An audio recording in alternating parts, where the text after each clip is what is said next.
Hello tout le monde, aujourd'hui direction le liquide de frein pour procéder à sa purge. On va devoir agir sur 3 endroits, le maître-cylindre, donc là on descend, on suit les tuyaux arrivent à un répartiteur à gauche et à droite, où 2 tuyaux en descendent et qui vont directement dans les étriers gauche et l'étrier droit. Voilà, tout ça va agir sur les pistons qui vont rapprocher les plaquettes et donc freiner votre moto. Ici, sur le cas de la comète, on peut procéder par le côté gauche ou par le côté droit en premier, peu importe. Le liquide de frein se change logiquement tous les 2 ans et on voit que la couleur normalement déteint avec le temps. Avant toute chose, j'ai mis la moto sur la béquille et non sur une béquille de stand, donc elle est sur le côté. Je tourne le guidon pour pouvoir avoir mon maître-cylindre qui reste parfaitement droit et horizontal. J'ai protégé le tout avec des chiffons et puis ensuite on fait bien attention à choisir la bonne empreinte de tournevis et c'est très important. On appuie dessus et on tourne parce que on peut vite foirer la tête de vis, donc il faut être ultra vigilant. Et on n'hésitera pas à bouger un petit peu le guidon si la bulle de la moto gêne un petit peu.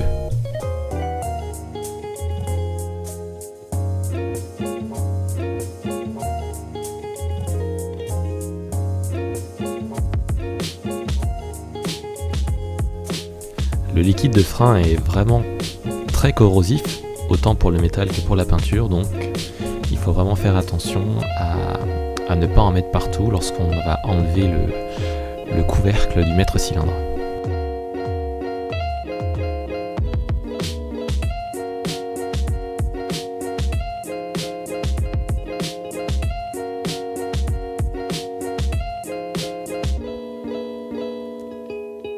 Voilà, on soulève le couvercle comme on peut et on vérifie que le joint est propre, bien déformé et pas troué.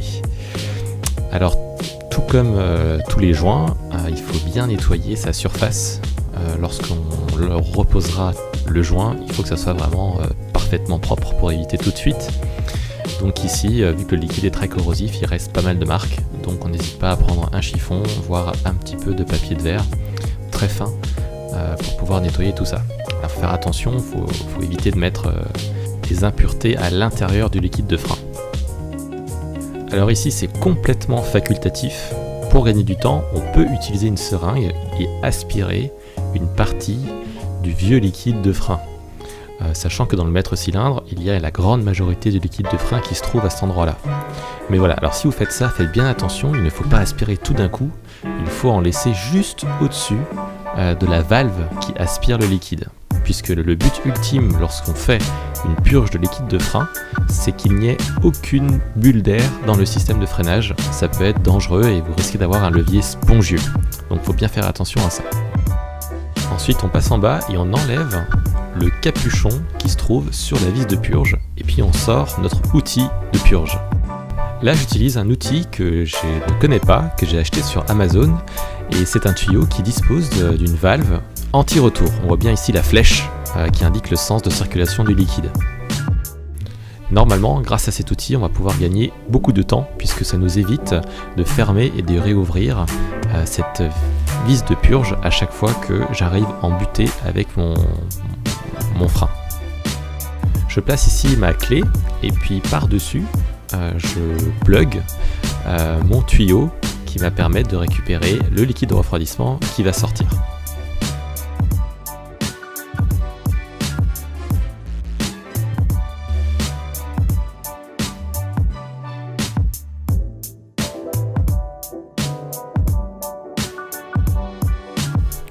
Alors c'est parti, j'ouvre la vis de purge, donc note pour le resserrage, il ne faut pas serrer trop fort, sinon vous risquez d'avoir une vis de purge qui est coincée et bonjour la misère. Donc ici j'ouvre la vis et à partir de là, le liquide va pouvoir passer à l'intérieur du tuyau lorsque je mets de la pression. Donc pour mettre de la pression dans le système, je vais tout simplement appuyer sur mon frein. Et dès que j'appuie sur mon frein, vous voyez ce qui se passe, le liquide est expulsé à travers le tuyau. Et c'est parti, grâce à cet outil, je vais pouvoir pomper autant de fois que je veux sans avoir à fermer ma vis de purge à chaque fois.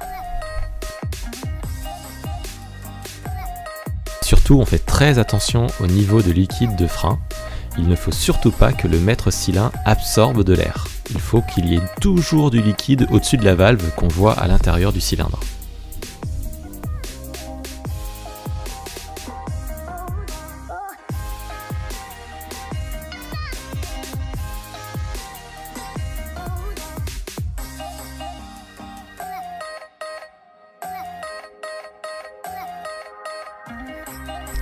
Dès que je vois au niveau du maître cylindre que le liquide de frein commence à être très proche de la valve qui se trouve à l'intérieur du maître cylindre, eh bien je re-remplis de liquide neuf. Donc ce liquide neuf va pousser l'ancien liquide dans les tuyaux. Le but du jeu, c'est que lorsque nous allons voir une différence de couleur dans le tuyau, ça veut dire que le nouveau liquide de frein a entièrement évacué l'ancien liquide de frein.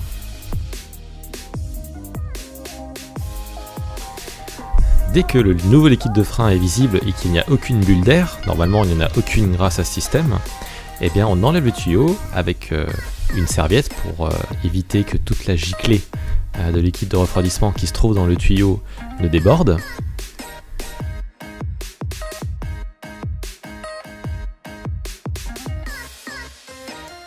Et comme dit tout à l'heure, le liquide de frein est extrêmement corrosif, donc là on donne une douche de nettoyant frein.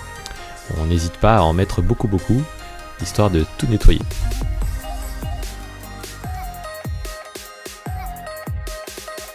Quand ce côté-là est fait, eh ben on passe à l'autre et on procède exactement de la même façon.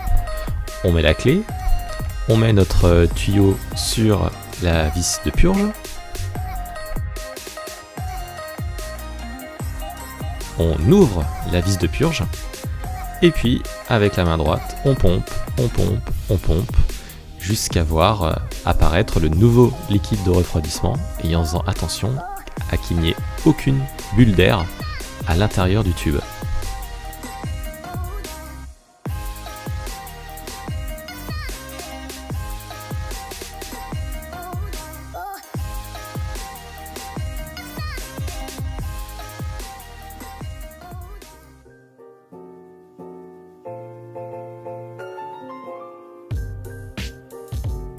Voilà, quand on débranche, eh bien forcément il y a du liquide qui se barre un peu partout, donc on refait un coup de nettoyant frein. On n'hésite pas à être généreux, comme d'habitude, pour éviter que la corrosion s'installe.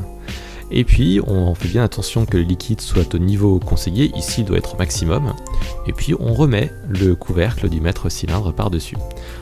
Il faut bien faire attention, pour éviter de déformer le joint, on va visser les vis chacune à son tour de façon progressive, histoire que le joint soit bien à plat.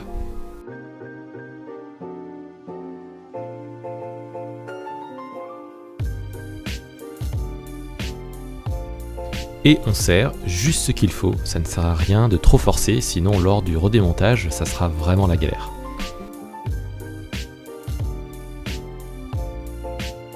On passe maintenant à l'arrière de la moto, avec l'étrier de frein arrière. Les choses sont exactement pareilles, donc je connecte ma clé sur la vis de purge ainsi que le tuyau. L'étrier étant un peu plus haut que celui à l'avant, je mets une serviette pour protéger la jante des éventuelles éclaboussures de liquide de frein. Le maître cylindre, du moins le réservoir de liquide de frein du frein arrière se trouve juste au-dessus de la pédale de frein. Ici on est obligé de le dévisser pour pouvoir avoir accès facilement à son bouchon. Voilà, de cette manière ça sera beaucoup plus simple pour verser le liquide de frein à l'intérieur. Puis j'ouvre la vis de purge et j'appuie sur la pédale de frein pour faire sortir le liquide qui est donc sous pression. A noter que la couleur de frein ici est pratiquement neuve puisque j'avais fait déjà une purge il y a moins d'un an et j'ai même pas fait 500 km avec, donc la couleur est comme du neuf. Mais bon, ça me permettait de faire une vidéo et surtout d'être sûr que mon liquide de frein soit bon pour les éventuelles épreuves de rallye. Donc comme pour les freins avant, ici j'utilise la pédale de frein arrière et je pompe et je pompe et je pompe et je fais bien attention à remettre du liquide de frein neuf avant que le niveau dans le réservoir du maître-cylindre arrière ne soit beaucoup trop bas, au risque d'avoir des bulles d'air dans le maître-cylindre, ce qu'on cherche absolument à éviter.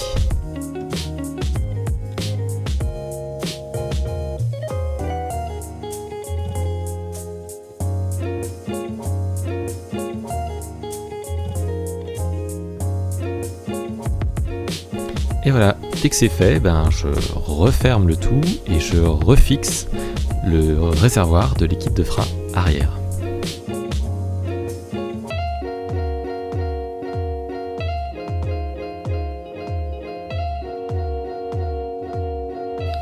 Je démonte le tout, je remets un coup de nettoyant frein, un gros coup de nettoyant frein sur l'étrier arrière pour éviter toute corrosion. Comme sur les freins avant, on n'hésite pas à remettre le capuchon en plastique sur la vis de purge. Le liquide de frein étant très corrosif, on ramène tout ça à la déchetterie.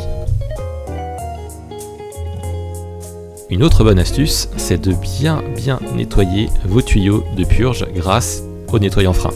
Si vous laissez ça comme ça, votre tuyau risque de devenir opaque puisque le liquide de frein va attaquer le plastique. Et voilà comment faire une purge efficacement et rapidement. On retrouve un levier de frein beaucoup plus sympa, beaucoup plus ferme avec un meilleur feeling. Et bien, je vous dis à la prochaine. Ciao!